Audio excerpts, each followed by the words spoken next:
I'm Minh from the National University of Singapore. It's my pleasure to be in Helsinki today and share with you some experience on modification of extracellular vesicles for therapeutic purposes. And my focus will be on the post-isolation modification. You have heard from excellent speaker today about blood EVs, especially from Edith and from Pia about EVs from the blood with on the therapeutic properties or potential for therapeutics. And we also wrote a review paper in JAXBio recently to summarize some of this study on therapeutics properties of extracellular vesicles from blood cells. I'd like to highlight that EVs from blood cell can be obtained with minimum invasive procedures. So there's an advantage in isolating these EVs because they are quite available compared to other type of primary cells derived EV. And since they are from primary cells, so they are in general non-toxic and non-oncogenic. So there are several advantages in using them for therapeutic purposes. They have multiple, they have many types of bioactive cargoes that contribute to their functions in physiological and pathological processes. So they do have their own payloads that are valuable for therapeutics, but we do want to add also other molecules that may increase their therapeutic potential. And there are several ways to modify this EV as well to increase their therapeutic properties and increase their specificity. So I'd like to emphasize that EVs in general, although they have some homing properties, but they are taken up by many cell types. So the uptake of EVs are normally not very specific. For a therapeutic purpose, we normally want to target a certain cell type in a certain tissues where there's a disease that happen.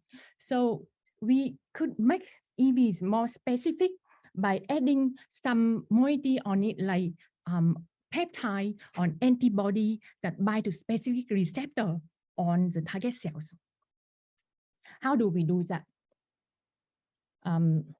So here in this review paper, we summarize a few methods for modification of EVs to conjugate functional molecule on the surface.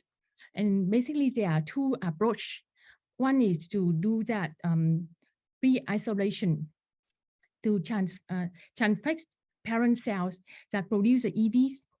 And the other approach is to do that after isolation of EVs.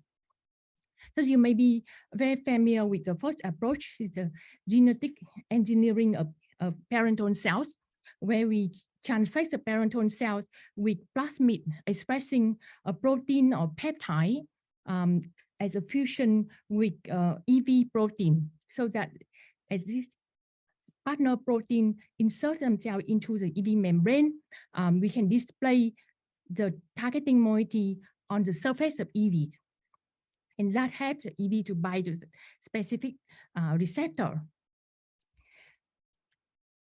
A first example in the literature is a beautiful paper by Matthew Wood group, where they transfect immature dendritic cells with a plasmid expressing LAMP2B with abundant EVs and as a fusion with RBG peptide. So as RBG peptide bind to neurons, they could direct the EVs to the brain and deliver siRNA to the brain to suppress the target gene, like here is GAPDH. So there's many advantages to this method because we can express targeting molecules stably on the EV membrane, and this would come into normally a correct conformation. We don't have to worry about purifying the protein. It's possible to conjugate large protein, and there's no physical damage or change to the EVs. But there are several problems to the approach. we need really a very robust transfection of the parenchymal cells. For blood cells and other type of primary cells, it's usually quite difficult to transfect them using chemical transfection method. So we may have to use lentivirus, and that make it very complicated because primary cells do not survive for very long. So if we don't have enough time, we may not be able to separate the EVs from the virus that remain in the culture because they are similar size. And also this plasmid may go into the EVs and go into the recipient cells. If we keep them long and they may become a cell line, they may become stable cell line, then we have to worry about other problems as transformation of the cells, and then there may be oncogenic factor that go into the EVs. We also need to worry about the efficiency of this delivery of the targeting molecule because its expression depends on the fusion partner, on the localization of the fusion partner onto EV membrane. So although this method have many advantages, I think it's not very suitable for primary cells, it's more suitable for cell line. If we use primary blood cells, it may be better to use post-isolation method. That means we should isolate EVs first from the primary blood cells, and then we modify them so that we don't have to worry about the parental cells. Now, there are several methods for post-isolation modification of EVs. The first method is to use lipid insertion of the targeting molecule on EVs. This is to conjugate the targeting molecule with a lipid tail that insert into the EV membrane.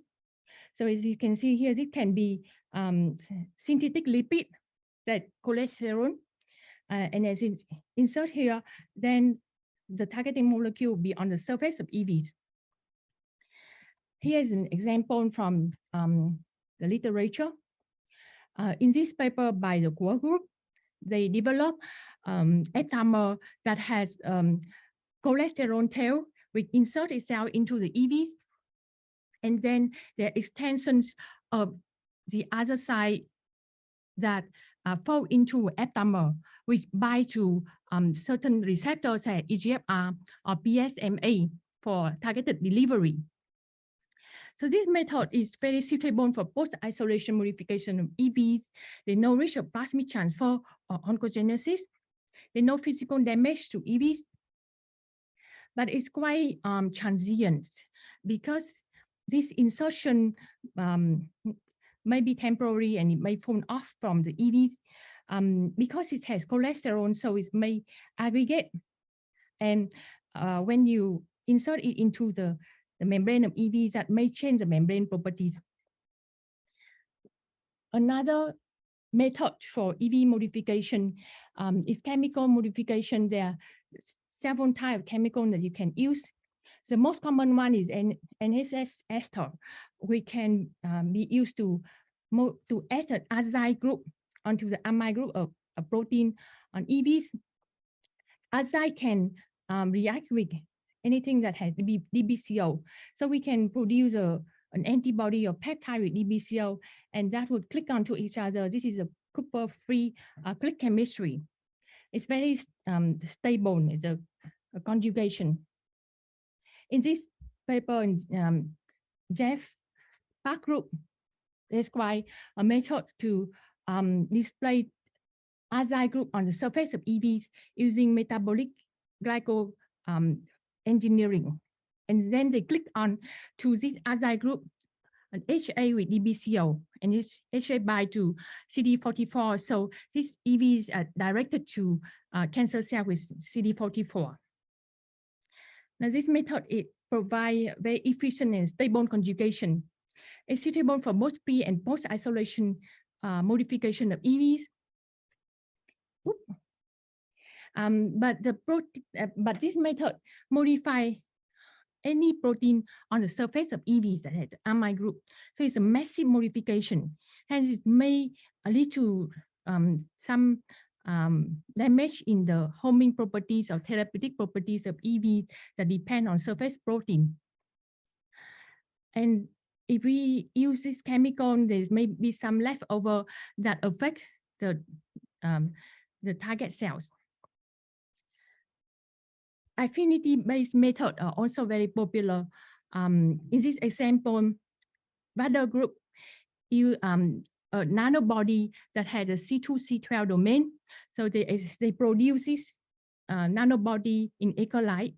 And since C2C12 bind to phosphatidylserine serine, we get abundant on many types of EVs. They could use this to attack nanobody to the EVs. Similarly, as you know, CD63 is a common marker for EVs. So high-functioning group perform a screening for CD63 binding peptide. Using this peptide, they can attack other peptide or moiety on the surface of EVs and deliver those to the mice. And they have very nice results on the rescue of these mice with MDX. So this method is very suitable for post-modification, post-isolation modification of EVs with common markers. And there's no risk of plasmid transfer oncogenesis, but it's highly dependent on the abundance of EV markers and their binding affinity to the targeting molecule. It's also not a permanent modification. In our lab, we recently developed a new method for EV modification using protease ligase. These are enzymes that can create covalent bond between peptides that bear a binding site for this ligase and protein on the surface of EVs. We describe it in this paper, and we found that it's quite simple, efficient, and stable. It's suitable for post-isolation modification EV, so there's no risk of plasmid transfer oncogenesis. And it doesn't modify all the protein on the surface of EVs, but only some protein that has the binding site. The disadvantage of this method is that it depends on the binding site of the for the ligase on the targeting molecule and depend on the quality of the protein ligase. Now I go into some data that we had in this paper just to illustrate how we characterize modified EVs. So as I mentioned with you, a protein ligase is called OAPA-P1. It has a mutation that increases the activity by 160 times. It has very low enzyme substrate ratio and irreversible. We got this from the Nanyang University, and my student Jay and Dean purified in our lab and optimize it for EVs. So here we have a peptide with EGFR binding peptide with EGFR binding domain, and we added a ligase binding site to it so that the enzyme could act on this peptide and conjugate it to protein that has a GL at the terminal on the surface of EVs. And since this has binding, so we can detect it using a streptavidin HRP Western blot. We found that it's banned at about 45 kD when we ligate EVs with the peptide. These are protein on the surface of EVs that are conjugated with the biotinylated peptide. So the fact that it survives as SDS page with denatured conditions means that this conjugation was based on covalent bond, and we can find that the product is quite consistent between different batches of EVs. These are EVs from red blood cells, and as we compare this product with the dilution of the biotinylated HRP, we can estimate that there are about 380 copies of peptide per EV. We quantify the percentage of misbound EVs using flow cytometry, and there's about 70% positive for the biotinylated peptide. We found that there's no change in the morphology of the EVs before and after ligation of EVs with the peptide. We then identify the protein that bind to the biotinylated peptide using mass spectrometry. And here we label the EVs with fluorescence and added to the cells. So we found that the EV conjugated with EGFR targeting peptide and increase its uptake in EGFR positive cells, but not EGFR negative cells. We confirmed that with immunofluorescence and found that it's actually taken up by endocytosis. So this data confirmed that conjugation of EVs with the targeting peptide can enhance specific uptake of the EVs. We also modify this with nanobody, which is larger, and we use a two-step ligation method with a linker peptide that has 2 binding sites for the ligase so that we can attach the larger protein onto the EVs. And because this nanobody can be produced as a single chain antibody, so we can easily add the ligase binding site to the nanobody. But when we need to add a monoclonal antibody, it's a bit more challenging. Before going to, so this is some data showing that how we use nanobody to increase the specific uptake. And when we want to modify monoclonal antibody, we combine the ligation method with affinity binding so that we can ligate a biotinylated peptide onto the EV first, and then add it to it, streptavidin and biotinylated antibody, so that now it can conjugate to the EVs monoclonal antibody with many choices. And we found that this method actually very efficient. It's converted to about 300 to 350 copy of antibody per EV. But we have to bear in mind that this is a bit complex and it has streptavidin in it, so it may be immunogenic.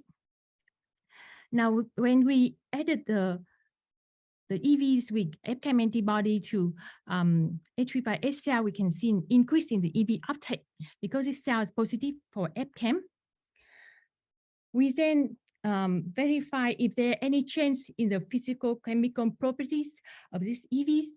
And here you can see that EVs conjugated with 2 different peptide or nanobody or monoclonal antibody did not have much change in their diameter, their zeta potential, or polydispersity index.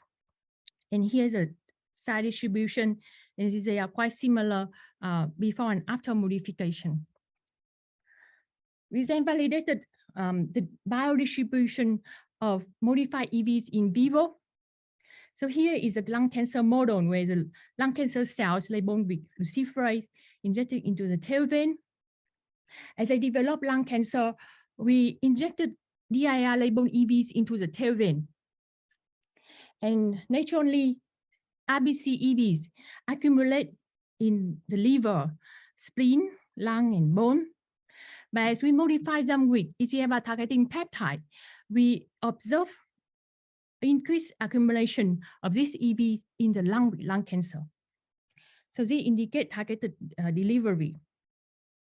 Similarly, when we label the cells with mCherry and EVs with CF assay, we can analyze this using flow cytometry. And we dissociated lung cells and get it on the mCherry cells. We found that the conjugation with EGFR targeting peptide or EGFR targeting nanobody can increase the uptake of these EVs by the lung cancer cells. So now you may ask, beyond modification of the surface, could we add other payload therapeutic molecule into the EVs? And there are, of course, 2 different approaches: the genetic modification approach, where you can express the payload in the parental cell and let it go into the EVs. And as I mentioned, it had various advantages, but it may be difficult to be done in primary cells. So there are several exogenous loading methods that we can use. It can be a simple incubation of EVs with a drug, or some mechanical or chemical modification of EVs, say electroporation, sonication, extrusion, saponin treatment, hypotonic dialysis, or free-thaw cycles. You can find this table in our review paper here, and there's many reference that you can find there. Various pros and cons to each method. So to choose a suitable method for your study, you need to know very well about the nature of your EVs and the properties of your payload. For example, if you have a hydrophobic drug, it may be possible to incubate the EVs with your drug directly, and there may be some binding because of the hydrophobic properties, but it may not be efficient enough. Then you may have to use methods that are more invasive. So here I have some example from our lab. In this study, we loaded RBC EVs with paclitaxel, a small molecule drug that often used for cancer treatment, for lung cancer treatment. This is a hydrophobic molecule, but it doesn't bind to the EVs very well. So we use sonication to increase permeability of the drug into the EVs. We quantify the loading capacity using HPLC, and we found it's about 5% in weight. When we added this to the cells, we found that the EVs actually mediate the uptake of the drug better. And you can see that when we have an EGFR targeting peptide on the EVs, it can increase the treatment efficacy low dose of the drug. This was validated in vivo as well in a lung cancer model where we can see better treatment of the cancer with EV that has EGFR targeting peptide. So now moving to RNA delivery. Back to this example from the Nature Biotech paper, the pioneer paper in the field where the first one that established a loading method for siRNA using electroporation into EVs. So this is a method that many of us have been using. So here as they load siRNA targeting BAX1, you can see that they can deliver that to the brain and suppress BAX1 both at mRNA and protein level. But there are some follow-up paper by one of the author in this group, to show that there's some problem with electroporation because it seemed to aggregate the siRNA. But I think that the aggregation of siRNA in that paper by the Vader group is actually due to the Cy3 conjugation that they use, that is hydrophobic. We do use electroporation in our lab. In this paper that we isolated RBC EVs and electroporated it with fluorescent ASO, we found that it can deliver ASO quite well into leukemia cells. But there are also aggregation, and we found that it's not the aggregation of ASO, but aggregation of EVs because of membrane were disturbed by electroporation. So when we try to repurify the EVs after loading by centrifugation, all we get is a clump of EVs at the bottom. So we couldn't wash the EV after electroporation. Recently, we tried some other method that could solve this problem. So we compare electroporation with two new transfection reagents, which is Exofec and VEC1, and we found that this method can load ASO quite well into the EVs compared to electroporation. And there are less aggregation. It's not none. There are still some aggregation, but there are less aggregation than with electroporation. So now we could wash these EVs using a different method. And after washing the EVs, and we can make sure that we get rid of the ASO as well as the transfection reagents. And we added them into the cells and found that they can still transfect the cell quite well with the ASO. When we deliver ASO against MIR125B, we looked at this, we quantify it carefully using qPCR and ATPage, and surprisingly, we can get about 500 copy of ASO per EV. This ASO leads to knockdown of MIR125B when we deliver it into the cells, especially when we targeted this to cancer cell with EGFR. Now, an important control in this experiment is to use the complex of the transfection reagent with ASO alone. If you give that directly to the cells, it can transfect the cells. But here, we wash it in the same way that we wash the EVs by centrifugation. So this complex was small, so it gone after the wash, and it didn't confer any knockdown of the MIR125B. That means whatever we observe here was due to the EVs, but not due to the transfection reagent alone, right? Sorry, is it possible in a few minutes to end your talk? Great. Yeah. Sorry. We're quite far in the question time now. So. Yeah. So let me skip a few slides and go to some important part that we also try to characterize the biocompatibility and toxicity of modified EVs to make sure that they are not toxic, right? So here we found that the modified EV actually did not cause any hemolysis of blood cells. We injected EV into white-type mice, and we looked at various markers, and we found that they didn't have any problem with kidney toxicity, liver toxicity, and inflammation. So in summary, what I'm trying to present here is the modification of EVs that allow us to improve the specificity and therapeutic effects of EVs. Post-purification modification of EVs are suitable for primary blood cells. The conjugation of EVs with peptide antibody can increase specific uptake of EVs. And there are several methods that I have described for the surface modification of EVs. There's several other methods that we can use for loading of EVs with different therapeutic payload. Now, it's important that we re-purify the EVs after the modification to assess for loading efficiency, loading capacity, and their therapeutic effect. And it's also important that we characterize this modification carefully to see if there are any changes in size, charge, integrity, proteome, toxicity, and immunogenicity. And there are challenges before we could bring this modified EV to clinical trial. How do we minimize the loss of EV during the modification and purification process? How do we reduce the step of processing to make it simple and approvable? And how do we preserve the innate properties of the EVs? Finally, how do we prevent toxicity and immunogenicity that may be added on by the modification?